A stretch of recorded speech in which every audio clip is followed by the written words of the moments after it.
And that's what I've got to wrestle with. And that's what Louise calls out very powerfully. I mean, she talks, doesn't she, about police officers doing back office roles. She talks about poor equipment and training for officers. So she in a sort of vivid way, colours in the effect of an organisation that's out of balance. So here we are today, where if we were spending per head of population in London on policing what we were a decade ago, and I'm talking about the policing of London bit, taking out the sort of the national security parts around counter-terrorism and protective security grants, which are ring-fenced. So the policing London part of our budget, which is about 2/3 from government and 1/3 from the mayor. If we were spending today in per head of population in real terms what we were a decade ago, we'd need to be spending about 27% more, £878 million. So that's a big amount on top of a £3.5 billion budget. So we're a lot smaller, and we're out of shape because the balance is now towards police officers, which is great, but that's not so great if you can't sort of train, equip, support them, and provide the right facilities for them. So then going forward, to sort of answer your question, is the challenges for us going forward isn't simply about, oh, can we have some more we need to have some more resources to do X or Y. We've actually got to change that mix. So, and I think we've got to change it in those three ways. We've got to strengthen the foundations of the organisation. You'll see in the London plan that point. So giving officers the right technology, the right equipment, the right clothing. I mean, sort of being an organisation which buys the cheapest trousers and coats for officers isn't great when it's cold and raining and you're cold and wet and miserable in February. Getting the best technology, because every good organisation is now increasingly technology-led. Investing more in training of sort of officers and their leaders. So sort of fixing those foundations is part of it. Secondly, changing the mix of officers and staff. We've got well in excess of 3,000 officers doing jobs that should be being done by police staff. So our sort of developing strategic workforce plan, which isn't as refined as I wanted to be one day, but we've got a developing plan. We would like to put those 3,000 officers back onto the streets over 3 years if we had the money to hire sort of 3,000 police staff to take on those jobs, which frankly they would probably do at a sort of lower cost because you're playing for particular skills rather than the generic skills of police officers, and they'd do them better because they'd be more specialist in HR or training or whatever else it might be. So that we want to do that, and where our budget is currently settled, pending any further conversations with the Home Office, we have the money to do about 300 of those so far, rather than we'd like to do 1,000 this year. So a tenth of the 3,000 well, that you need. Nearly a third of what we want to do this year, but a tenth of what we want to do over 3 years in terms of bringing those people in to put people on the front line. And then the last point is the balance between specialist and local. So in terms of this year's budget, we've made. So we started with about a 400 million gap, which was a combination of a bit more than half of that was financial pressures, inflation, change in legislation, that sort of thing, and a bit less than half of it was new Met for London investment costs, such as the civilianisation and technology and other things I've spoken about. Sort of in terms of closing that, we've gone through a very sort of tough over the last 2 or 3 months, sort of almost like a zero-based approach, not as deep as dive as we need to do over the next few years, but a first attempt at that, and we've made 4.5%, 161 million of sort of savings and cuts. And I would distinguish between some are sort of deliberately cutting that to be able to invest in that, some are savings and things you can do more efficiently. And then we found there's sort of by some sort of financial sort of issues around sort of treasury management and things, there was another 30 million. And then the mayor has added sort of significantly more on top of that, and that between that we've managed to balance the books in terms of the pressures, and start to cover some of the ground we wanted to in terms of our new Met Fund investments, but not as much. And that takes us into some of the things we'll probably talk about. So as we do that rebalancing. That's a long answer, but hopefully that sets the frame. It's a very helpful answer, though, because it sets out the situation you're dealing with. So the getting these 3,000 staff jobs sorted, that is because it kind of makes sense to be, rather than having police officers doing those sort of back office functions, it absolutely makes sense. Do you have a sort of timescale for when you're hoping that will be fully resolved? So we've set an ambition of 3 years, so 1,000 a year for sort of 24, 25, 25, 26, 26, 27. That's based on a sort of being I'd like to do it a lot more quickly, but I think the ability to recruit and the sort of, and frankly, generating the money from sort of the Mayor or the Home Office or through trying to find other savings sort of is not something that's going to happen at that speed. So we've sort of tried to be realistic and set it over 3 years. It's doubly important that we start the journey this year because we do have a workforce and a police officer headcount which is going backwards.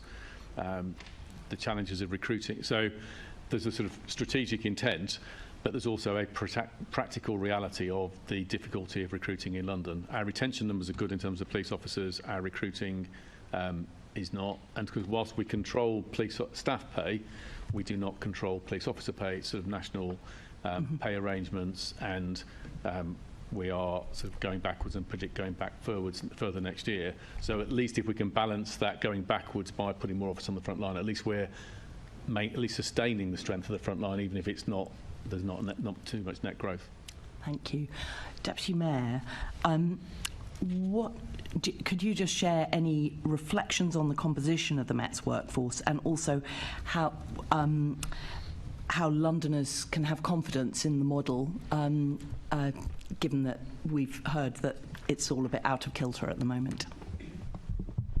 Yeah, thanks a lot. I mean, it's very clear from Baroness Casey's report, and especially in the chapters you're looking at today, about how the Met has been pushed out of shape, as the Commissioner would talk about it. And you can see in the figures, not only were police officer numbers coming down, post 2016, but you can see in the figures from 2010 to 2018 that police staff were falling. That stopped in 2018 and started to reverse and go back up, but we've not got back to the same position as that there was in 2010 in terms of police staff numbers.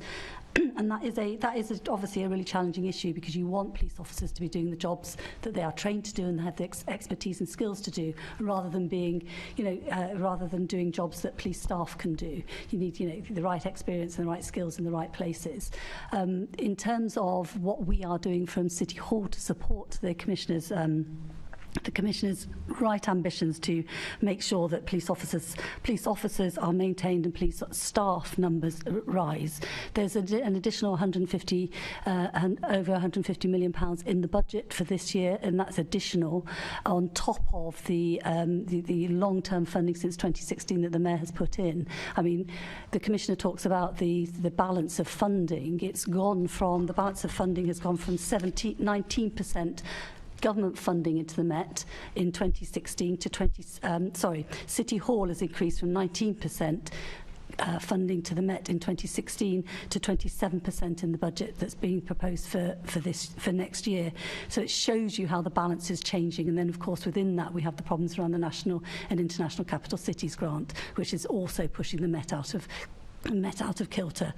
We are working with, and we're doing, as the Commissioner has talked about, there's been a huge amount of work between MOPAC and the Met around the budget as it is at the moment, and we have still got work to do in the run-up to setting signing off for me to sign off the final budget, in terms of looking at the prioritisation, looking at the delivery of some of the priorities that the Commissioner wants to deliver for London. So that does mean looking at estates, it does mean looking at the data, and it does mean looking at in some ways at modernisation and how quickly that can take place. Really clear. The Mayor's put in extra funding for PCSOs as well, but we have got significant recruitment challenges. So it is about what budget there is, but also what's deliverable in terms of the recruitment of officer staff as well as police officers. Thank you. I'm going to bring in Assemblymember Hall very briefly for a follow-up. It's just a clarification, please. So if warranted officers are doing staff members' jobs, do they still count as frontline officers, or are they then counted as a member of staff? They're counted as well. They're counted as there's not actually a national measure of Microphone. Microphone. Sorry. There's not actually a measure of frontline officers. The measure that, for example, in the national workforce targets that government has is just a total officer headcount. It makes no judgment on what they're doing. Right, because if they're warranted officers, we would say that there's 34,000 frontline staff and around 10,000 staff. That would be incorrect.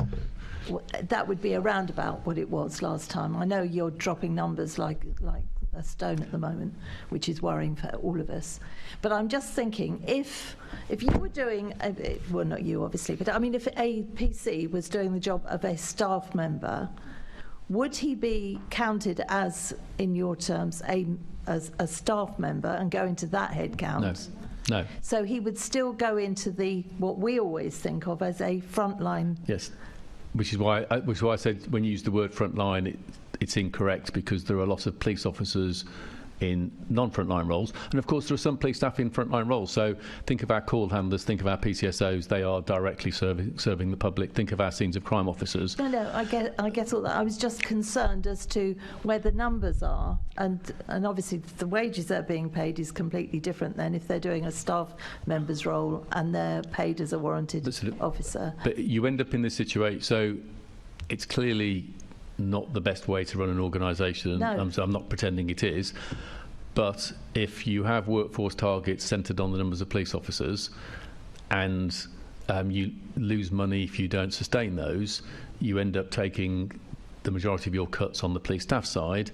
And if those cuts go too deep, the roles end up being backfilled by police officers, and you end up with a workforce that's in completely the wrong shape. And I had just a number I was going to try and pull out in terms of, if you look across the country just as a benchmark, I'll find the exact number in a moment, but we have a much higher percentage of officers in support functions than other police forces do.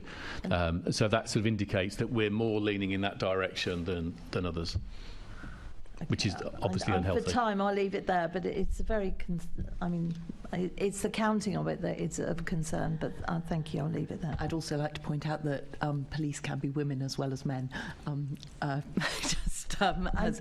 do know that, but it's a very... Sorry. Assemblymember Duval, you wanted to come in briefly as well. Just going back to the recruitment and retention issue, yes. It's very good news about the retention issue, because that was a long-standing issue. But going back to recruitment, have we really bottomed out, evidence-based now, of what the recruitment problems are and why there is a reluctance to join, to be honest, in that sense? Because your strategy is right about aiming to get people in back of office, off that front line, whatever the front line is, back onto the front line. But that's going to take time, as you said. Recruitment still is an issue. And so what is it that's stopping? I don't want to workforce going backwards. I think the majority of it is affordability in London. One of the questions that people have asked me regularly is your recruitment problem a reputation issue in terms of the things that hit the Met?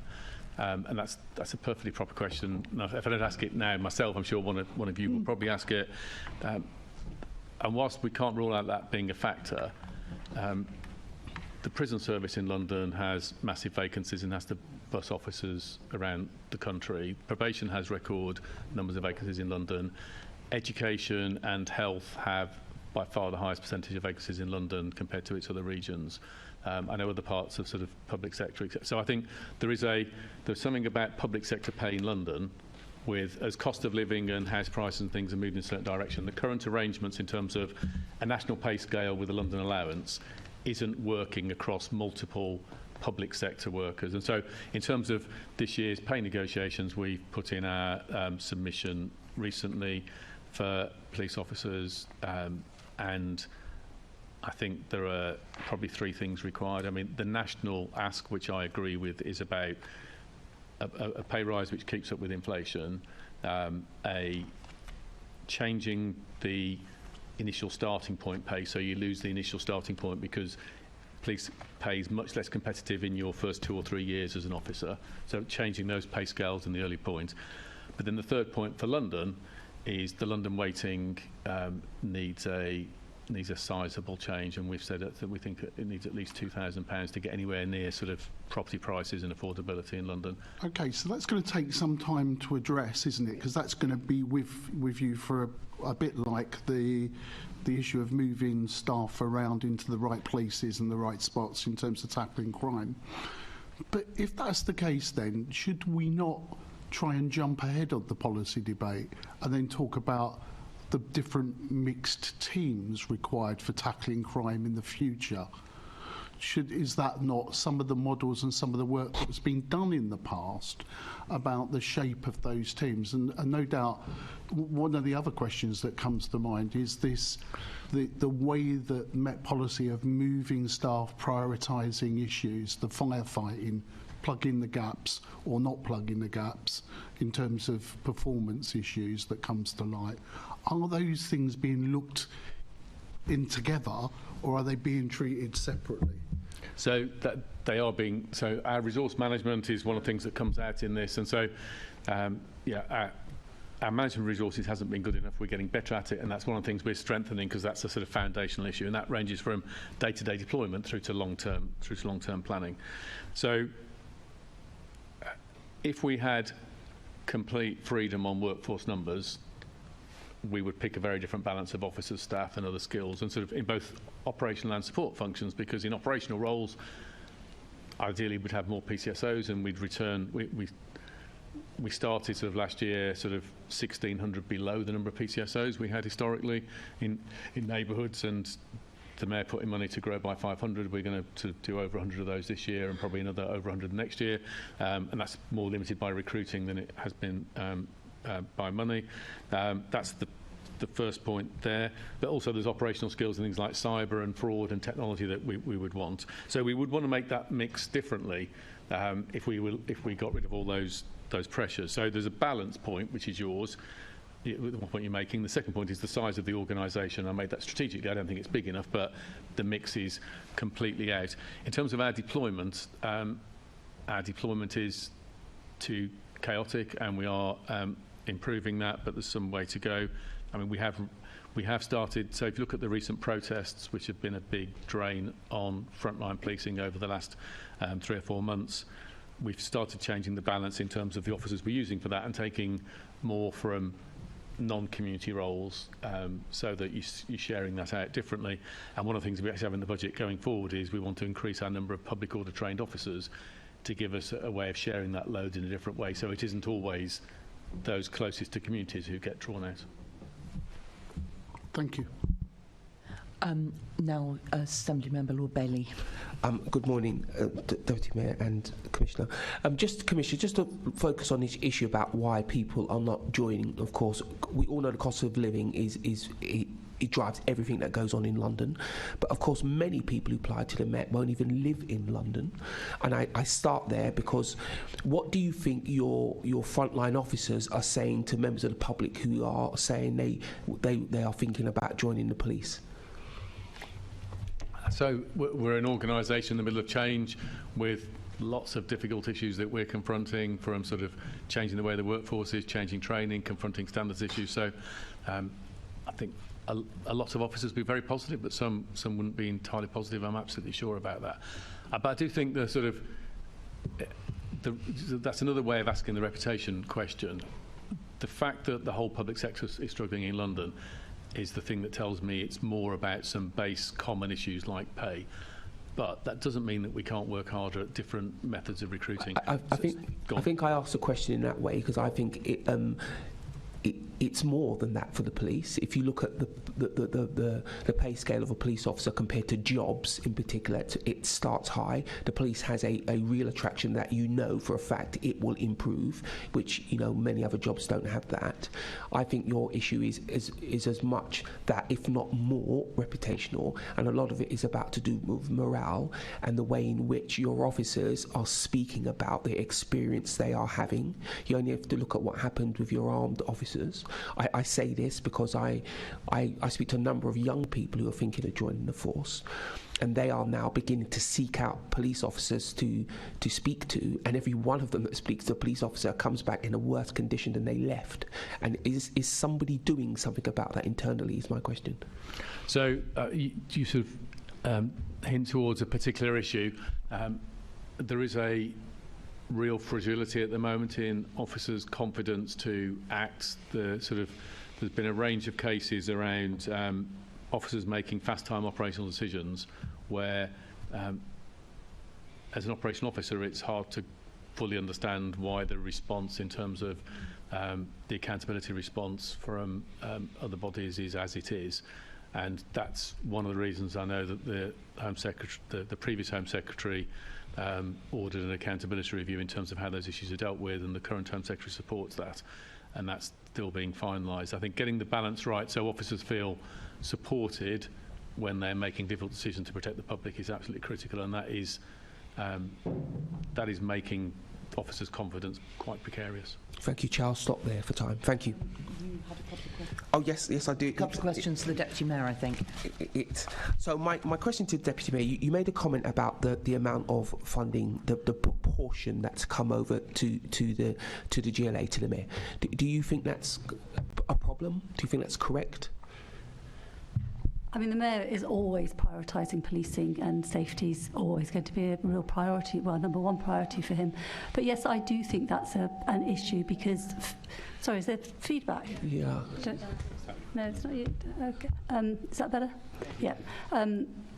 In terms of the proportion of funding that comes directly from council tax, I think that is a problem because I think council tax is a regressive tax, and actually it should be from national taxation that policing is funded across the country. If the way that policing is funded is dependent on your council tax base, that is not fair and that is not equitable. So yes, I do think that's a problem because it means that not only in London, that Londoners are bearing the burden of funding the Metropolitan Police, and that the Metropolitan Police obviously has national and international capital city responsibilities. So the Commissioner's already talked about protests. The council taxpayers of London are paying for national protests in London. So there's a number of issues about how policing is being funded at the moment. And I think there really does need to be a look at the balance between what is council tax and some business rates that's going into the Met and what should be government funding from a fair and equitable taxation base, but also fair and equitable when you look at the responsibilities and what the money has been spent on. We're all Londoners, and we have great sympathy for the cost of the police to police ourselves, as it were. But what would you say to someone who says the Mayor currently has £630 million, more than £500 million extra? What would you say to those people who look at London, say London's the richest place possibly in Europe? They would suggest that we should pay for our own policing. Don't you think that's correct, that we should take on more of that? I go back to what I said around, of course, the Mayor is prioritising as far as he can, prioritising putting funding into the Met, and he has done so. The Met's had £1 billion worth of real-term cuts since 2010. The Mayor has doubled the funding that's going into the Met since 2016. So he has absolutely, he's absolutely delivered on his promise to prioritise policing. However, we do need to look at what the burden on the Met is of its national and international capital cities responsibilities. We know from previously that there was the independent evaluation of how much that cost. The Met have refreshed that and brought it up to date. We know that there's a gap of £250 million from government funding for those responsibilities. For the protests, for example, that is a significant burden, not just financially, but a significant burden actually operationally on the Met. Frontline officers being abstracted from local policing and local communities, as well as senior officers who have to take operational control of that. There is a significant burden on that. So I think it should be that the government steps up and rebalances the way in which the Met is being funded. I mean, we all would like to get money all the time from the magic money tree, but I'm sure there's a lot of people who would say of £630 million extra, the Mayor should take some of that burden. That's what I think a lot of people would be thinking. But I want to move on to the Casey report. Baroness Casey's report said that she saw no evidence that the Met Police had an evidence-based approach to workforce planning. To what extent do you believe the Commissioner has improved workforce planning in the Met? I will come to you, Commissioner. I'm not going to speak about you like you're not here. I will come to you. It's written that way, let me be clear in my defence. So I hesitate to speak on behalf of, well, I will not speak on behalf of the Commissioner, and he can very clearly outline everything he has done since taking control and since taking control, and his new leadership team taking control of the Met, in terms of really looking at what the skills are, what the demands are, and where the workforce should be. And he's already touched on that, and we've had conversations already many times in Police and Crime Committee around that. So compared to the picture that is painted in Baroness Casey's report about a lack of planning, a lack of understanding, we are streets ahead now in terms of, and we've seen that through this budget process, in terms of right sizing of budgets, really looking at where officers and staff are, where they need to be, how much it costs, and making sure that the budgets are right sized. There's substantially a lot more work to be done, and that will be done in the next year around that. It really has changed in terms of that planning. There's a significant amount of work already being undertaken and will continue to be undertaken. And I think it's interesting when you read Baroness Casey's report in the particular chapter we're focusing on today, when you look at some of the things she talks about in terms of that lack of planning, the lack of understanding, initiative-itis as well. And you can see very clearly coming through that the work of MOPAC and City Hall and the scrutiny and oversight. There's two examples in Chapter 2 of where we have been asking and challenging the Met and the previous leadership, where is your workforce planning? Where is your understanding of what's needed? You know, the Mayor is quoted in the report as asking the Commissioner, what do you think is the police officer numbers that you need? No answer. And then the quote from a senior leader about not having a crystal ball is in response to oversight board meetings asking what is your, on a particular issue around detectives, what is your understanding of the number of detectives you need, the impact that's needed, and how, what your plan is on that. You can see it very clearly. I wouldn't get the same answers to that now, because I know that is that type of planning and understanding analysis is underway, and there's more work to be done. Thank you for that. I think there's two questions I want to ask here. One is, what is your comparator? Because you are saying that you are doing better, the Met is doing better than it was, but they were doing terribly beforehand, so that's a very low bar to clear, and you may be at a higher bar, let's test that, but doing better than they were is not satisfactory, because the two examples you gave are pretty horrific. And what are you doing in particular to make sure that this learning is retained? Because much of the conversations that we have with the Met and also with the Fire Brigade, we've known these problems for years. The Mayor has been the Mayor for 7 years, and only now are you dealing with those things, even if you're dealing with them properly? What are you doing to make sure that we don't have to, in 7 years, again, reinvent the wheel? So within the budget and within growth last year as well, and the new Met for London plan that Commissioners set out, there's very clearly a pillar about fixing the foundations. That fixing the foundations work is really about making sure that the structures, processes and understanding and analysis of what is needed from the workforce and the demand and the skills that are needed is there. There has been funding from the Mayor in order to, from the Mayor for this budget around fixing the foundations and ensuring that happens. And of course there's going to have to be ongoing oversight of that, and that's absolutely right and proper. In response to the Casey review, we have set up the London Policing Board. That really is a significant, and we've talked about it before here as well, significant step forward in terms of the scrutiny and oversight and the public scrutiny and oversight, and that will be ongoing. There is a committee on people and culture, and we expect that committee of people and culture to be absolutely part of its remit will be to look at how has that workforce plan developed, is it fit for purpose, and how has it been implemented, and what has the impact been. So that ongoing oversight will continue. My worry with both of those structures, one is very political, very public. This strikes me as a very highly professional activity to retain these learnings, to build the systems, so we're not back here in 2, 3, 4, 7 years time. So I'm not as confident in your response as I hoped that I would be. The question I would then ask you is, one more time, is do you have the mechanisms? The last time you sat in front of us and we talked about that part of the report, I was much happier with what you said. It felt like that you had ongoing procedures that would continue to solve those problems. I'm not hearing KPIs about, the workforce plan going into the future, how you make sure that we don't arrive at this point Member again. Bailey, can you I'll get to it. Get to a question. My point is, these are quite a lot of assertions. My assertions are based on the answer I might add, Chair. What mechanisms do you have to make sure that the workforce planning continues? How will you scrutinise that process? Do you have a group of meetings going forward, an agenda item somewhere? How do you know that you will continue to see this improvement because you at MOPAC will push for it?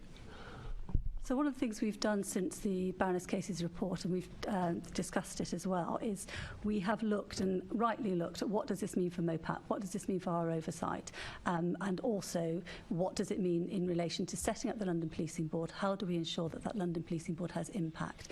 How do we ensure that there is a work plan going forward which picks up the key elements of Baroness Casey's report and tracks it through to New Met for London and tracks through the impact? Those structures and processes are, the work plan is being developed, the oversight is there, and there hasn't been a change to the processes that I talked about last time, so I don't really understand why you're now saying because you were answering a different question then, you weren't talking about the workforce plan.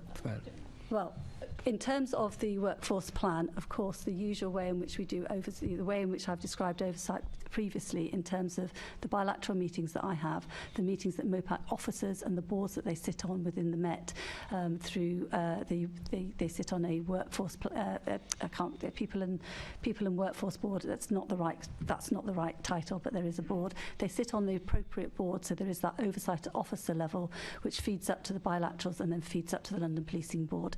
And the London Policing Board is very clear, and I think the fact that it is held in public should give you confidence.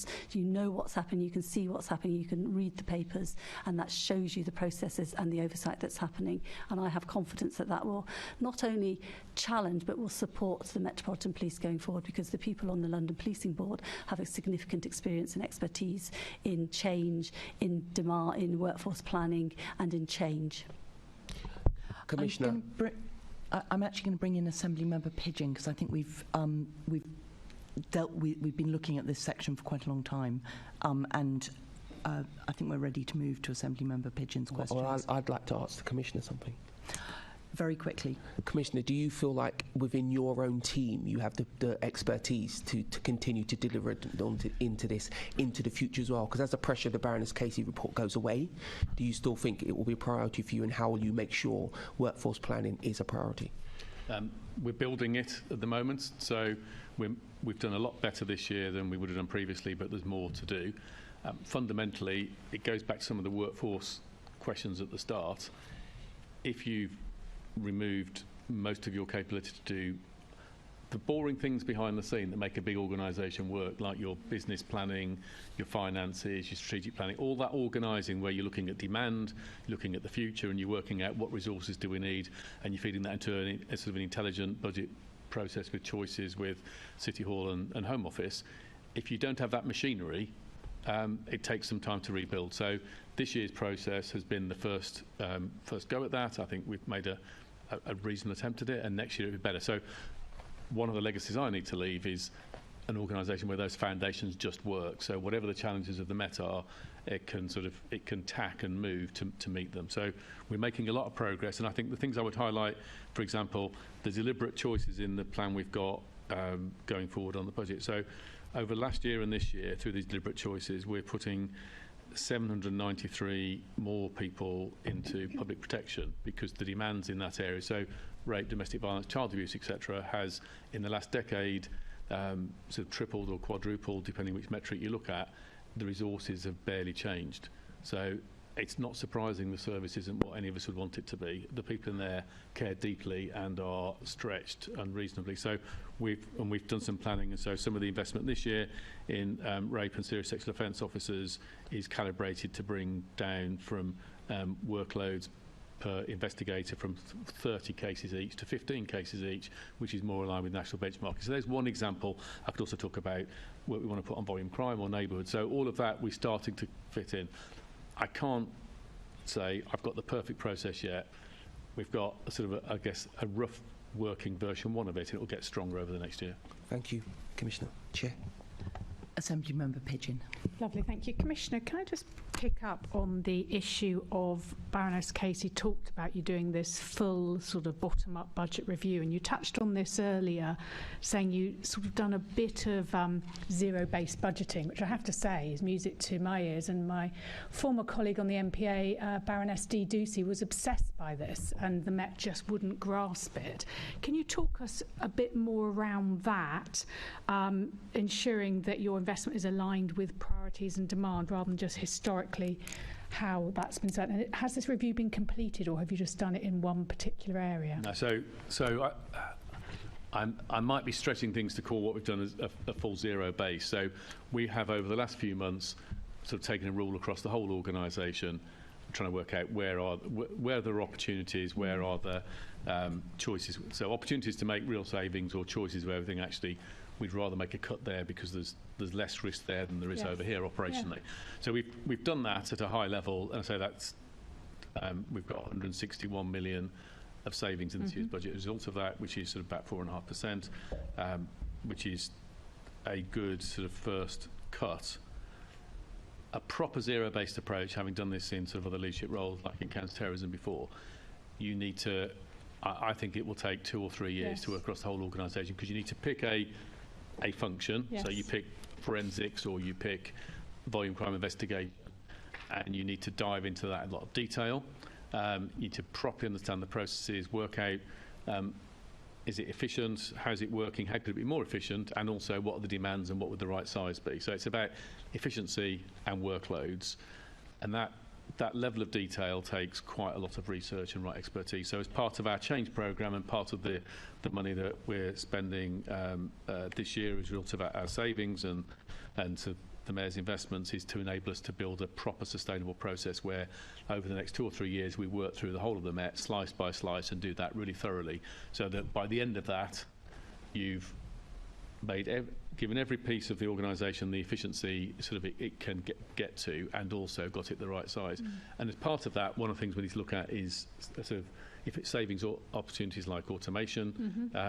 Some of our processes are very, very bureaucratic, and with modern technology you could streamline that so the people are doing less sort of mandrolic sort of functions, because the technology does that for them, and you're using your people to make sort of high quality decisions and doing the quality of work they would like to do rather than that boring work. So it's not going to happen overnight, but we are determined to do it. I need more investment in the Met to be the size and the talent it needs to be going forward, and some of what we've talked about this year is a good start, but I have a duty to make sure I'm making best use of what we've got, and I do recognise that. So following from Baroness Casey's report, so you're looking at this systematically going through the Met over 2 to 3 years to get those savings out, modernise, transform it. Alongside that, we were told yesterday at Budget Committee, and the Mayor said to ask you today, because it was your bid, that you've got a bid into the Home Office of funding. Sounded to me it was around funding staff rather than officers or something, but is it also linked to this, needing the resource for you to get underneath this to ultimately make it a more efficient service? It's linked to some of our sort of technology and change initiatives. It is linked to that as well as the staff point, but obviously that's mid-conversations. I'm not going to talk about that in detail. No, but can you give us any more flavour what sort of thing you're asking for? I've said as much as I need to, really. So we're in conversations with the Home Office, which has been very constructive, and I don't feel it's right to go into that detail at the moment. Is there any timescale at all for that? Or? Well, I'd anticipate it by the 1st of April anyway, so... Okay, so watch this space. Yes. We might hear something along that, which would help with this. What's the size of the team that you have working through this sort of review of your finances, or what's the size of the team you envisage it being? We're just building that team, partly sort of internal resources and partly external expertise. I haven't got a number to hand for you, though. Okay. Will you be able to send us Yeah, I can that? let you know that. Yeah. Lovely. Okay, I'll leave that there. Thank you, Chair. Thank you very much. So I'm going to bring in Assembly Member Devenish. Thank you, Chair. Good morning, both. PCSOs, Commissioner, how many of the Met's new PCSOs are on the street right now, please, and how is their impact being measured? So we, as I say, we started the year 1,600 fewer PCSOs than we were a decade ago, and at the start of last year, the Mayor put in funding potentially to grow by 500. We're going to get to around, I can't remember the number exactly, 150-ish more this year, but we started 200 vacancies as well, so we'll have grown by over 300 this year, but the sort of growth above our establishment will be about 100, 150 or so, and then we're projecting to do the same next year. So they're going into our neighbourhood teams. Our sort of full new neighbourhood policing model will be launched over the summer, but the effect of them is to be measured through things like the sort of confidence of local communities in terms of the way we deal with antisocial behaviour and crime in their areas. And I guess we might come on to this at some point, but I think one of the things that has struck me that we've managed to achieve over this year is our sort of the trust and confidence type data in the Met has stabilised. It's stopped falling, which is where it was over the last 4 years, in some.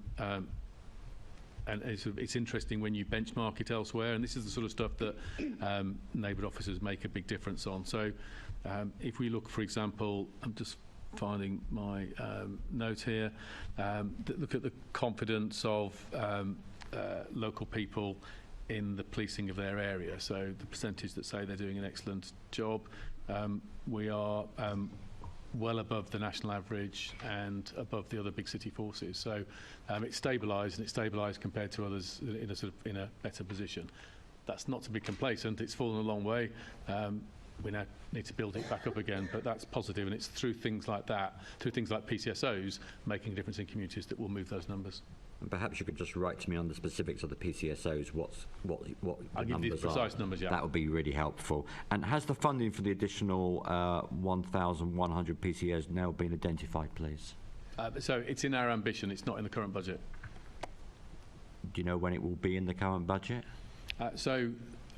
It'll be, it's part of our long-term workforce plan is, just like I would like the 3,000 staff to put 3,000 more officers on the front line, I'd like 1,600 PCSOs to build our neighbourhoods sort of to the size that it needs to be. There's a sort of financial limitation, but there's also a recruiting limitation at the moment, so that's where we are. So every year in the budget cycle, based on what's possible recruiting-wise and what's available financially, we'll be looking at that.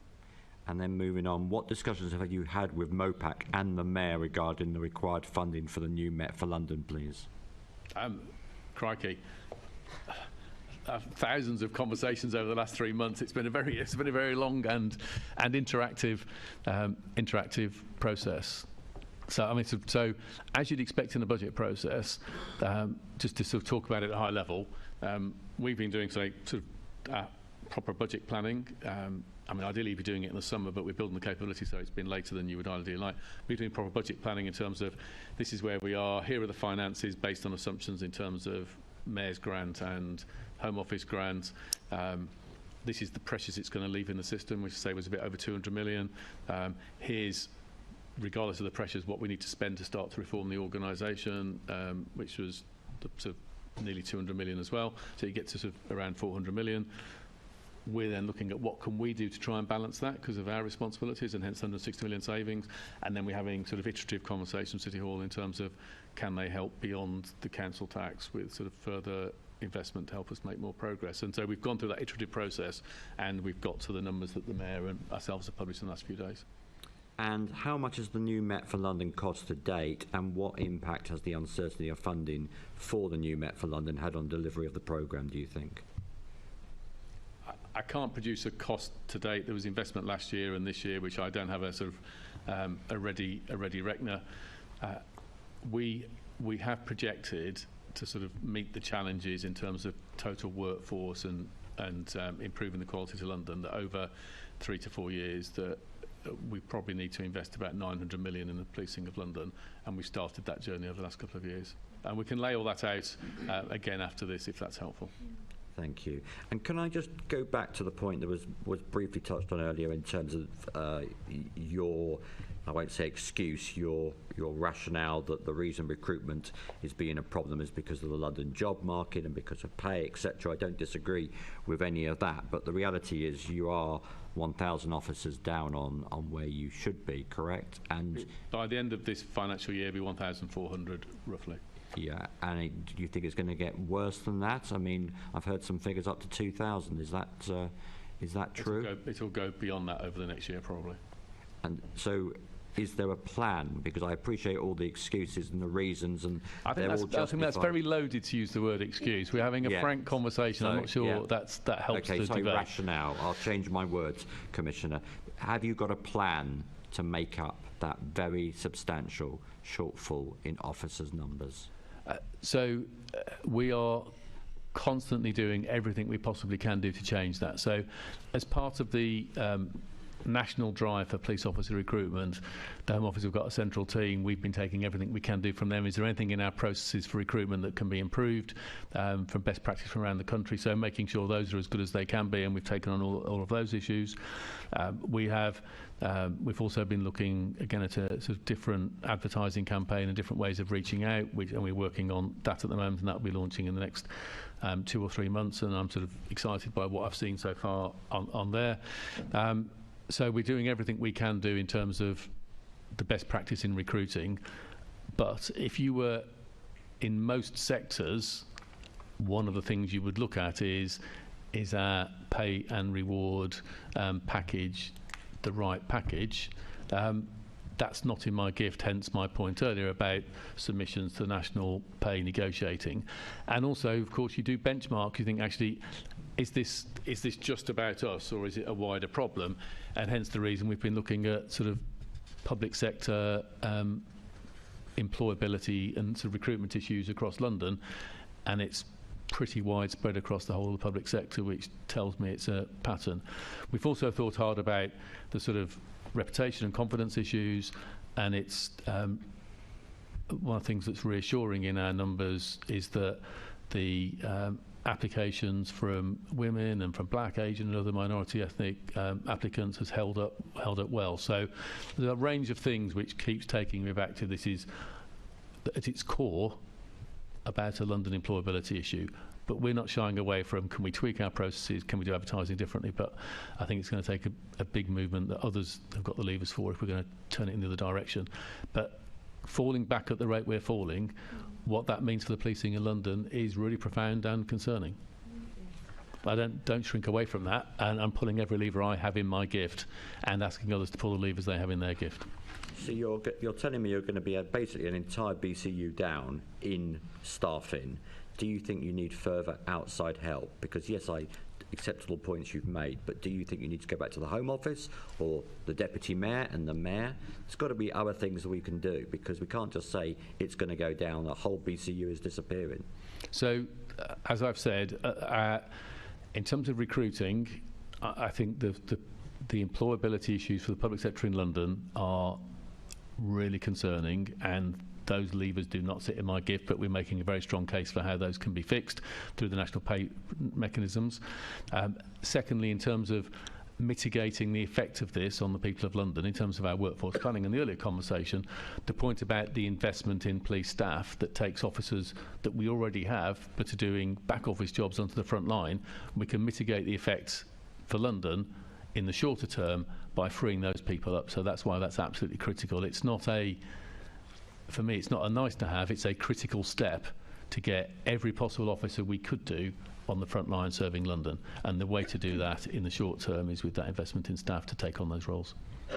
I'll leave it there, Chair, but it'd be good if the Commissioner could write to us with any more detail on that, because I think it is the biggest problem, or one of the biggest problems, clearly. It's critical. Let me lay out the timeline and the numbers and the detail.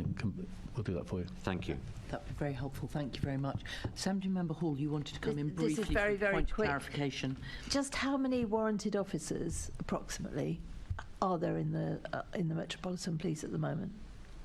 So let me flip to my. So we are going to fit. So our police uplift programme sort of target headcount number, and this is based on FTE, so full-time equivalent. So not on sort of total headcount, full-time equivalent. The number is 35,415. So that's what the Home Office is prepared to fund. Where we anticipate being at the end of March is around 34,000, i.e. around 1,400 light, as I said. We anticipate our projection for the next year, based on current application levels, recruiting levels, etc., unless we can make a sharp movement in that, is for that to drop by approximately another 1,250. So we would expect to be at 32,750 roughly at the end of March 2025.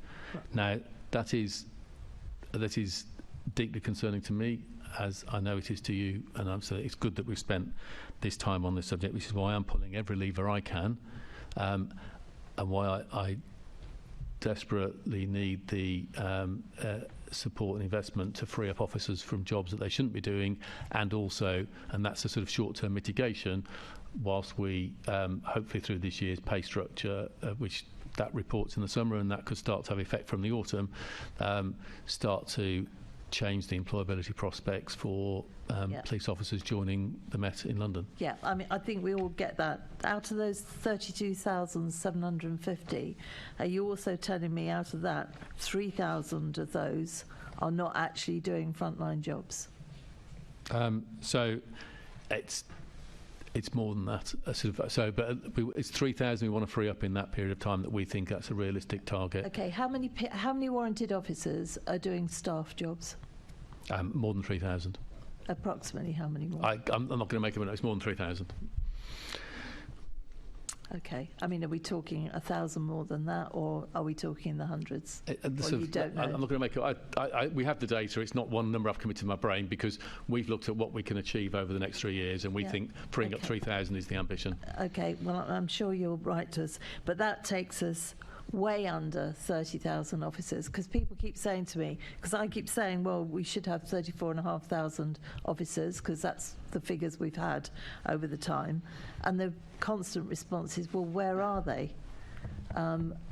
Which doesn't help any of us. And I appreciate your problems, I completely do. And the other, this is really the other factor, the other factor that's relevant to this is, I think it's worth reflecting on the separate sort of funding streams to the Met, because the sort of counter-terrorism and protective security funding, which is about 700 million of our 4.2 billion budget in the Met, is obviously ring-fenced to those functions as part of sort of national security spending from government, and I have no problem at all with that ring-fencing. But that has grown over the years. So the number of the officers that are in that part of the Met has grown, has doubled in the last 10 years, roughly, and I think there are about 6,000 officers roughly in that area now. So those are doing national work, not policing London. So the policing of London function is sort of maybe 6,000 smaller than those numbers. Okay, so they're included within those numbers? Yes. Okay, all right. I'm sure we'll come back to this. Thank you.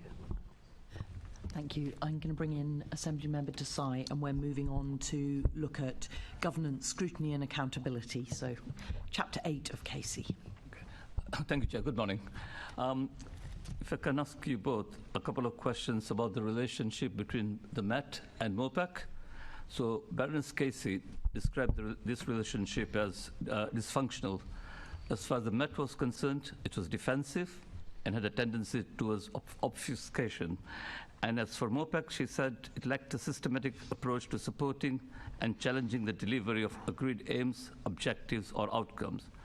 So how have you both worked together over the past 18 months to address these concerns? With what results? And where are we today? You want to start off, Sophie? I feel like I'm in marriage counselling. You're without a couch. Hopefully no tissues. I mean, the picture that I completely recognise the picture that Baroness Casey painted in her report. I obviously gave evidence to Baroness Casey as well, and there are examples of where, in the report itself, of where we had previously found real difficulties with the Met and the leadership of the Met. And, you know, a case in point was the body-worn video research that we wanted to do, which is now sorted. So, you know, that's an example of the difference and the change in the leadership and the style of the leadership. It takes time to change culture, so, and you know, it does take time, but overall, it is night and day the difference between the relationship between MOPAC and the Met in terms of day-to-day working at officer level, but also working at myself with the Commissioner and his senior leadership team. You can see that, and it's not just, you know, warm words. You can see that in the way that the new Met for London plan was developed, for example. Really close collaborative working on that through the new Met for London plan. We've worked with the Met on a child first approach, on work around command and control, on the Connect programme, and around right care, right person. All those things have been significant differences into the way that we've worked. And one of the issues that has been a problem before is on data sharing. Whilst there's still work to be done on that, we have made significant progress on that. We've got access to a tool called Met Insights, which is allowing us much more access to crime data without having to request it from the Met. So that's, you know, direct access. And for example, we're working on a drug problem profile with the Met at the moment, and that showed how useful that access can be. So, you know, in terms of the picture that's painted in the Casey report, that is no longer the case. You can see the strategy, and we have also, as I've discussed before, we have also thought about how do we make our oversight more strategic. And one of the ways you make your oversight more strategic is not having to do the sort of ground level battles to get the data, to get the information, and to have that relationship right, which means that you can lift yourself up and be more strategic, which means you can make sure that, for example, the London Policing Board has a worked through work plan. It has a worked through performance indicators, which Lord Bailey was asking me about, work through performance indicators that are joint, have been agreed and signed off both by the Met and MOPAC.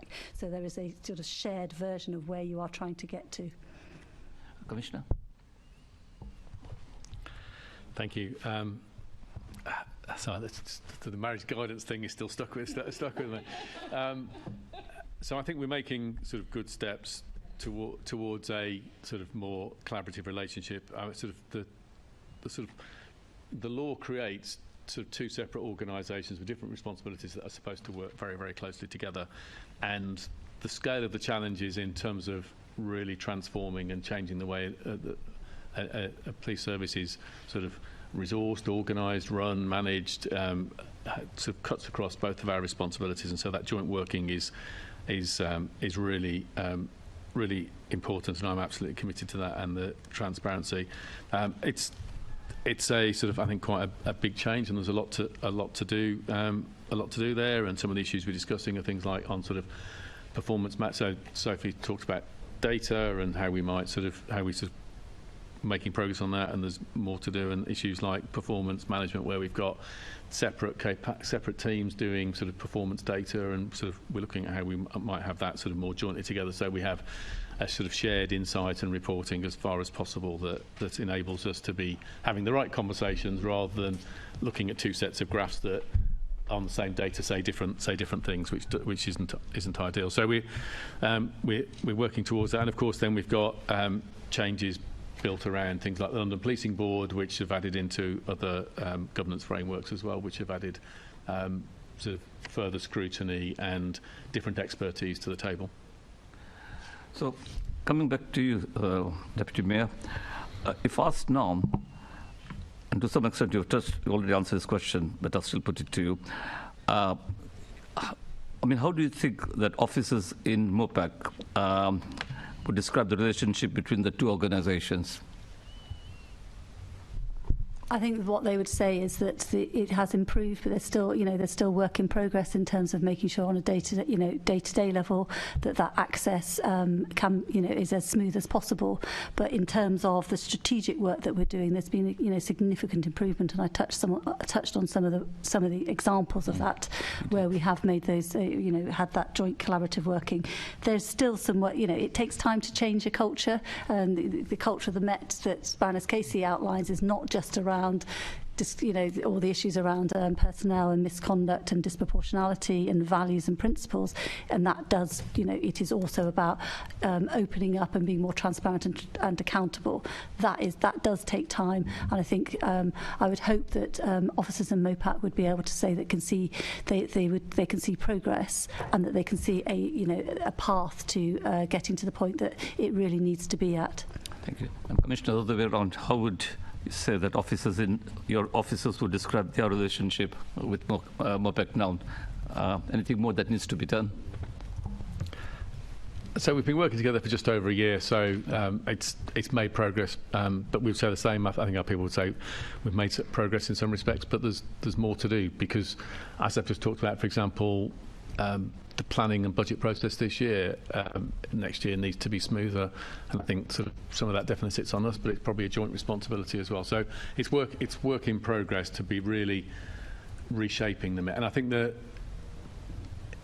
scale of what we need to do in terms of putting the resources where Londoners need them, meeting some of the massive strategic challenges such as the ones pulled out by the questions earlier about recruiting and workforce balance, that requires to get to a very different way that the Met serves London requires a lot of heavy lifting together, and we've sort of had our first year at sort of building that new approach, and I think it'll take time to get it as good as it needs to be, but it's making progress. Okay, thank you. I'll leave it to you. Thank you. And I will now bring in Assembly Member Pidgeon. Lovely. I want to talk about learning and challenge. And Commissioner, since Baroness Casey's review, can you talk us through how the Met has improved, or indeed has it improved, how it embeds learning and makes the changes needed? So a key theme for me on this has been about how we bring in sort of outside voices and different perspectives into the Met, and I'll give you a few examples of that. So we've strengthened our non-executive directors on the sort of management board with a range of different skills. We're more routinely using sort of outside insight in our work. So, for example, our operationonics work in professional standards, looking at sort of sexual allegations against officers over the last 10 years. We've had a lot of external scrutiny and involvement in decision making at key points in that process. We've sort of also our sort of plan in terms of the New Met for London plan. I don't think we've ever consulted as much on anything at all. Sort of, we produced a sort of rough first stab in January last year, which is called the turnaround plan. That was published with a view to we want everyone's views on that. There were an enormous amount of events and consultation on that, and we also made clear, and we're pending Louise Casey's report. That then all got sort of crushed in the hopper and produced the New Met for London plan in the summer, and we've been out and we did events in all 32 boroughs in 8 weeks over the summer about how do we go forward with this, and there have been follow-on events locally run by BCU commanders, and we'll be continuing that cycle. We've sort of reset our relationship with London councils. I'm meeting all the leaders twice a year. I was with them a couple of weeks ago, reflecting on how things are working locally, and AC Louisa Rolfe and her team are meeting them more regularly, and I was really encouraged by what I heard from them, that they felt they were seeing a difference in terms of as we shift the balance from everything driven from Scotland Yard to seeing the local balance feeling different from their perspective, which I think was really good. Not finished, but work in progress and getting there. And there's some interesting things going on across the Met. Sort of Chief Superintendent Simon Crick on his BCU doing some work in Waltham Forest on a citizens' assembly with the local authority as an example. And all of our neighbour superintendents have sort of established new mechanisms locally. So trying to be more outward reaching and listening, and it's not an accident that in the 5 operating principles we've set in the New Met for London plan, the first one is about putting communities first, the third one's about inclusivity, and the fourth one is about been collaborative. So those are, and we're in the process of hardwiring that into appraisals and how we operate. Great, but it's great that you talked about the community engagement stuff, that's really great, but you talked about bringing in external experts, which I had pushed you to many times, and the Mayor, and you've got these new non-execs. Give me a practical example of a challenge at the board from one of those non-execs or an alternative view, and what you've done that's changed as a result. So, for example, we're building a complex and challenging change programme. Two of the non-execs have got a lot of experience of doing that in different sectors, and they've challenged us on sort of, the quality of papers coming for board, how we're managing and leading it, how the board works together on it. So we've had some sort of substantive conversations. Governance on it. kind of challenges. So on that, but likewise, we've got two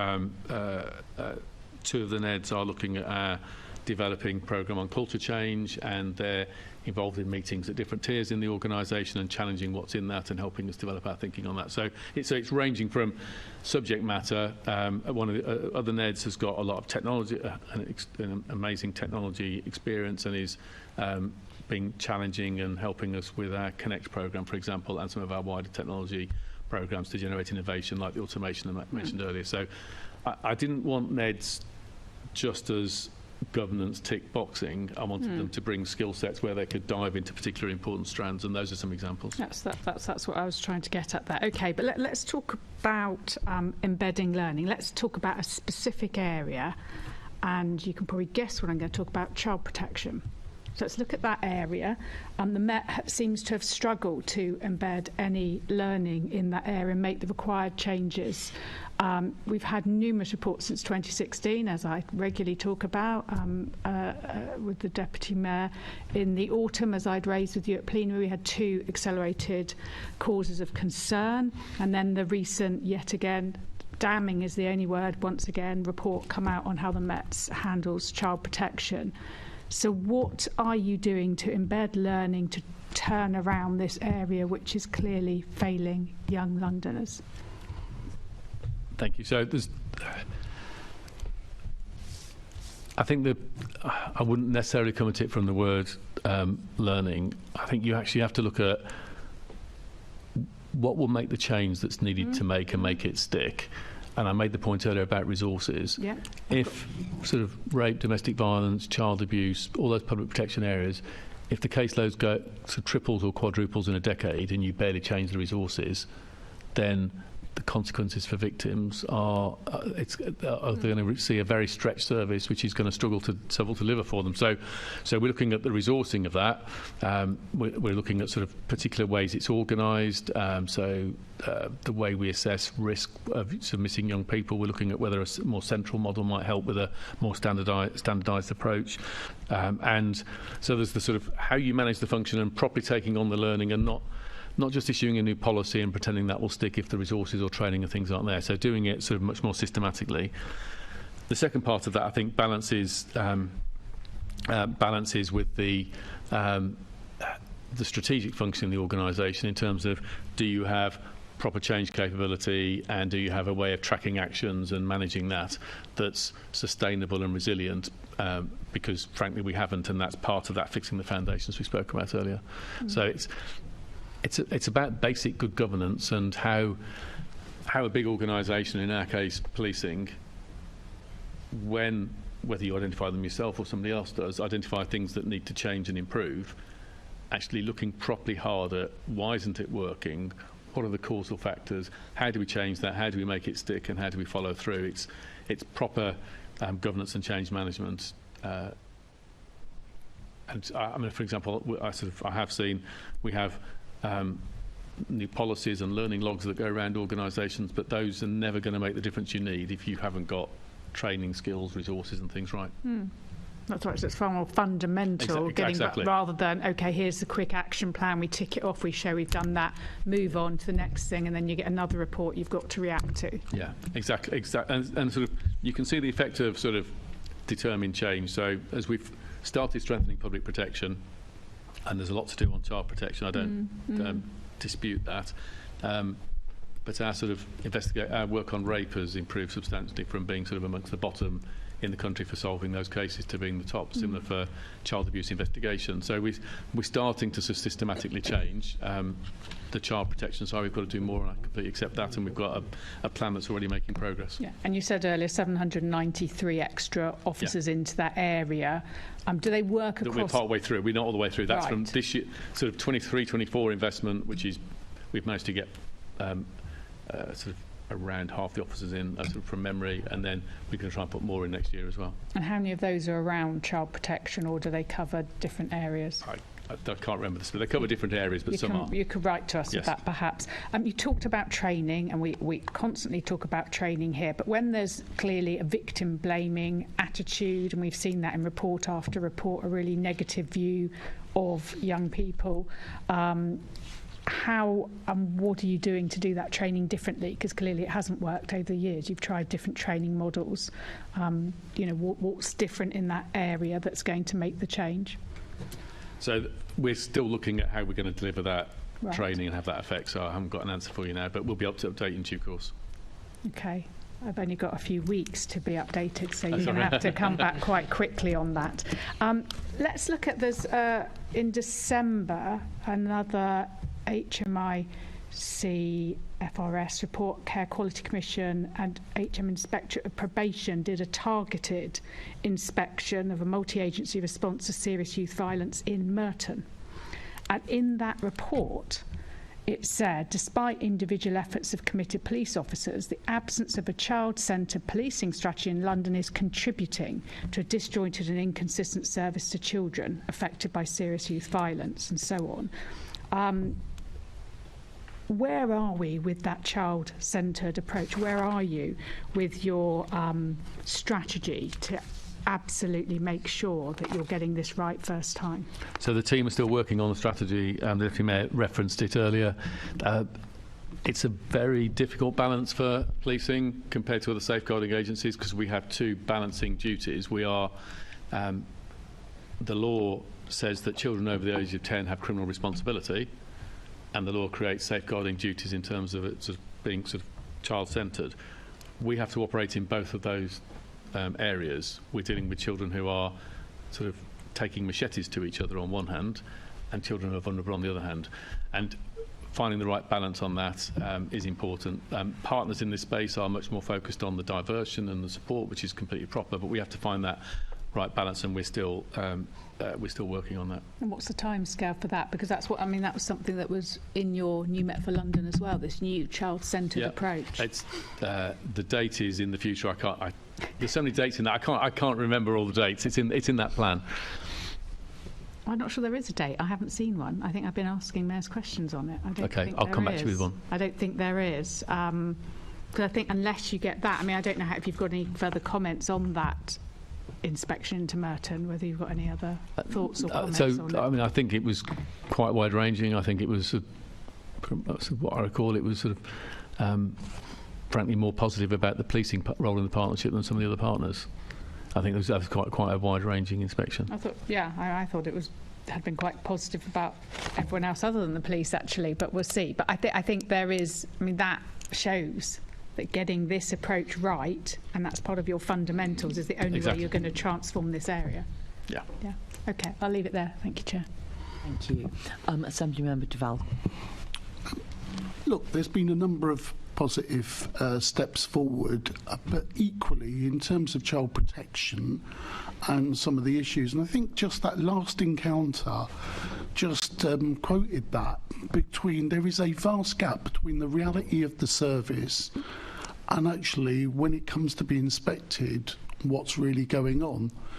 Do you not think that you say we're halfway through the plans around child protection, but do you not think the nature of it requires probably a bit more of not crisis management, but a bit more of the accelerators to get us to where we want to be in terms of this public protection issue, remembering that actually our delays, bureaucratic delays or inaction, creates more problems for the victim.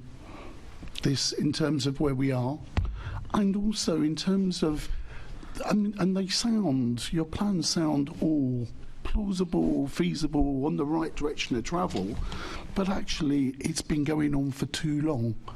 The inconsistency. If I turn up at 8, it's the same issues what we've had before, and you rightly pointed to where we haven't got it completely right, but we're on the right track about tackling violence against women and sexual crimes. But on children, I don't think we have really. We've started the journey, but actually the outcome isn't good enough. It can't be good enough. You can't be satisfied as a professional. I can't be satisfied as an oversight, and nor can, and we know the efforts that Mopac and the Deputy Mayor has made at different times before you came on to, taking responsibility on this. So do we not need, is it now not time to say, actually, we've got these plans, but we really need to drive it much deeper, we need to accelerate it, we need a different approach, and we need the emphasis there, because actually we're not there, and we're failing young people in London. We're failing them. That's the reality of all these reports over the years, and when we've gone back and we think we've solved it, we haven't quite solved it. And I don't say that we haven't got people working hard in these areas, and there probably are in different outposts, but there's something that's not quite right, and our more of the same isn't going to have the right impact here. So a sense of urgency is absolutely what we have in the team. We've already changed our risk assessment process, which is one of the criticisms, because this is all about the risk of child exploitation for sexual or criminal purposes, this inspection. So it was less about child abuse investigations. It was more on that child exploitation theme. A key part.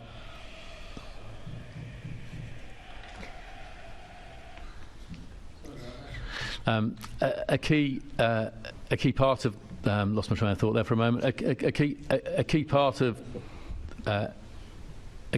the issue was about risk assessment. We've changed our risk assessment process.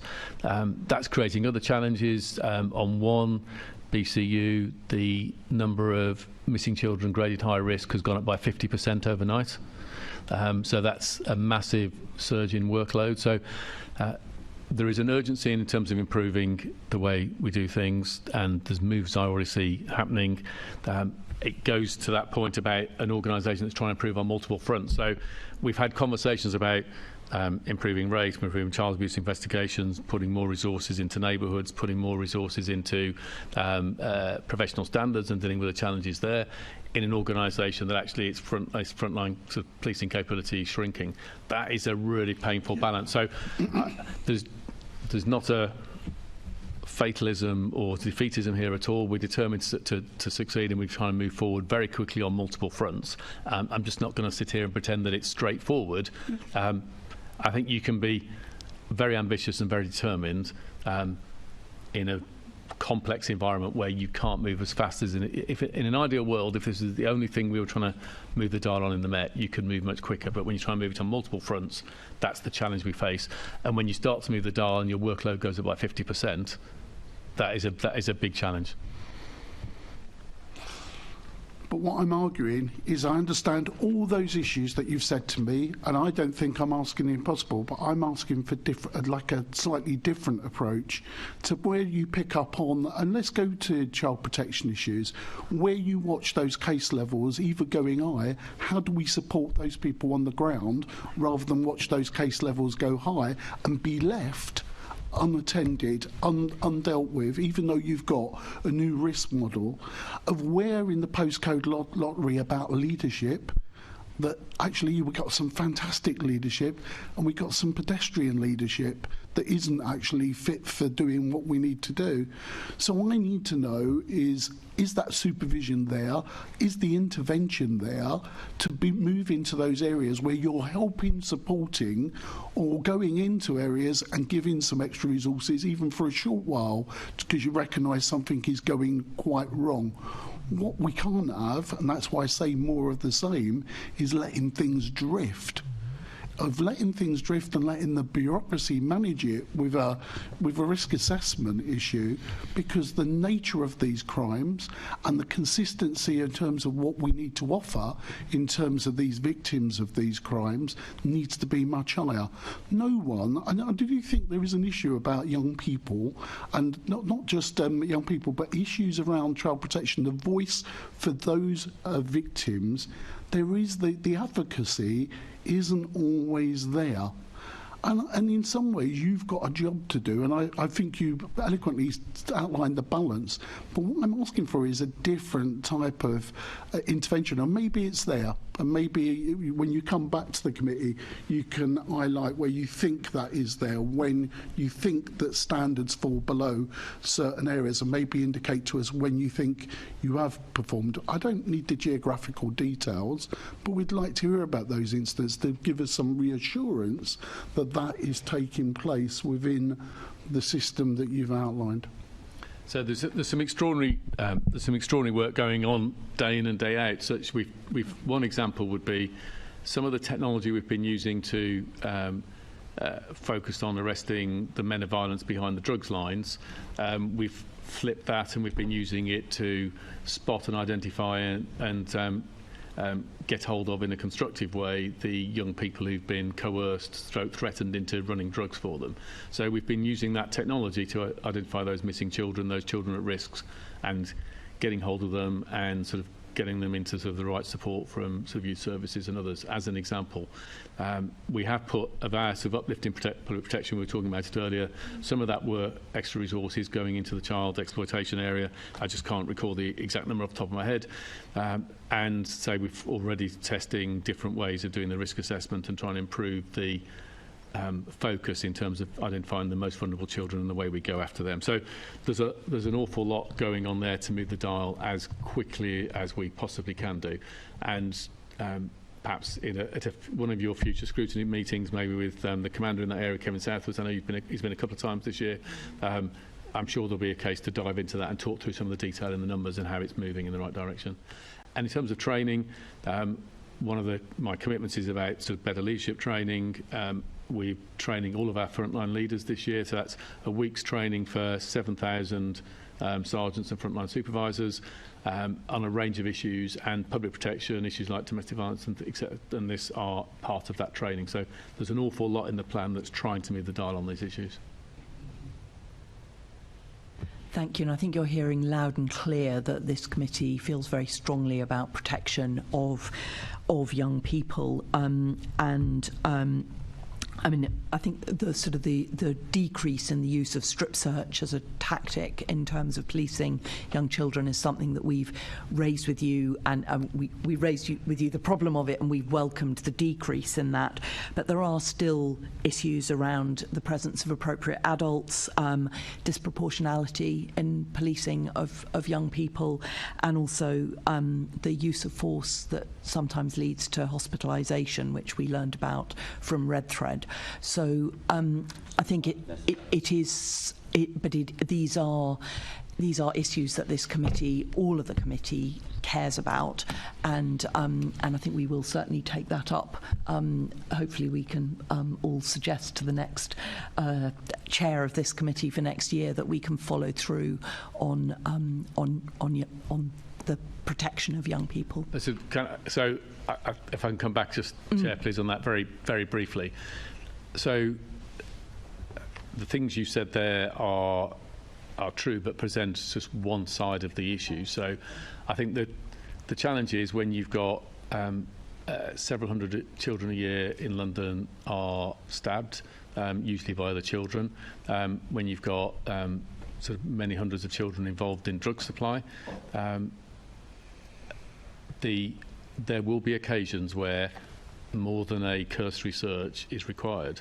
There will be occasions where use of force is required. Now, none of us want to be in a situation where police officers have to do that, but the reality is that they do, and they need our support that will be confident in supporting them using their powers, as much as we have expectations that They will think about the issues like, is it possible to get an appropriate adult present for a search, etc. So, which is happening the vast majority of the time now. So I think we need to support people dealing with difficult issues, and that's why I made the point about, I think, a sort of child-first strategy in policing is a very hard balance to find, because we've got to recognise both that duty to enforce the law to protect people, both the young person and others, from harm, and the fact the law says children over the age of 10 are criminally responsible, balanced with the vulnerability and the complexity of issues often behind children in those situations. I think that's the tension, and that's what we're wrestling with. And